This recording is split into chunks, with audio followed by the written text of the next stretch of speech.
Prince Harry's arrival in Vancouver for the Invictus Games took a surprising turn when Canadian authorities sidelined him in favor of the Danish royals, leaving him grappling with a stark reality check about his diminished status.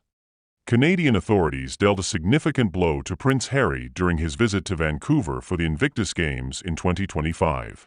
After requesting a luxurious five-star lodge, he was blindsided when it was instead allocated to Prince Wakim and Princess Maria of Denmark. This unexpected decision left Harry scrambling for alternative accommodations, while the Danish royals received VIP treatment. What was meant to be a triumphant moment for him quickly spiraled into frustration as he realized he had been overshadowed by foreign dignitaries who had no prior connection to the event. Harry arrived in Vancouver, confident that his status as the Games founder would secure him the best accommodations. However, his expectations crumbled when he learned that Canadian officials had prioritized the Danish royals over him. Instead of the prestigious lodge, he was relegated to a less impressive hotel that fell short of his expectations. Those close to him reported that his disappointment was palpable.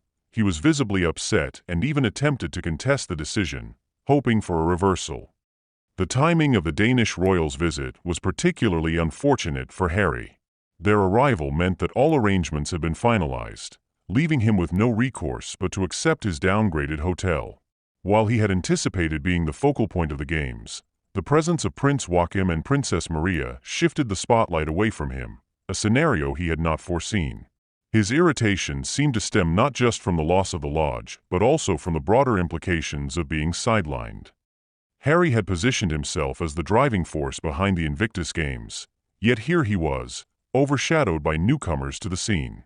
Those familiar with his situation suggested that his growing frustration reflected a more profound identity crisis regarding his role within the event.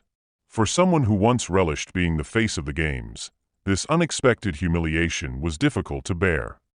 Meghan Markle, though no longer in Vancouver, wasted no time in expressing her displeasure. She reportedly vented about what she perceived as a deliberate slight against her husband. Meghan has long believed that Harry has faced unfair treatment, and this incident only reinforced her concerns. Her frustration extended beyond the lodge. It symbolized the shifting dynamics of Harry's status. The situation served as a stark reminder that his royal standing had diminished in ways she had not hoped to see. For Canadian authorities, the decision to prioritize Prince Wakim and Princess Maria was straightforward. As dignitaries representing Denmark, their visit warranted appropriate arrangements that reflected their royal status. Unlike Harry, who had distanced himself from official royal duties, the Danish royals maintained their positions within the monarchy. Their involvement in the Invictus Games was officially sanctioned, deserving of top-tier hospitality. Canadian officials saw no reason to treat Harry with the same level of priority, a reality he struggled to accept. This situation highlighted a growing disconnect between Harry's self-perception and how he is regarded by those in positions of power. He had anticipated a warm welcome in Canada, but the reality starkly contrasted his expectations. The Invictus Games had always been his passion project, yet it became clear that his influence had waned. Once respected and admired by global leaders, he now found himself vying for recognition.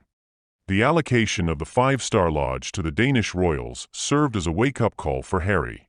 It reminded him that he could no longer assume he was the priority, even among participants and organizers of the Invictus Games. Reactions to the situation were mixed. Some sympathized with Harry, acknowledging his pivotal role in establishing the event, while others viewed the controversy as a distraction. For them, the Games were about honoring veterans and showcasing their resilience, not about royal disputes over accommodations.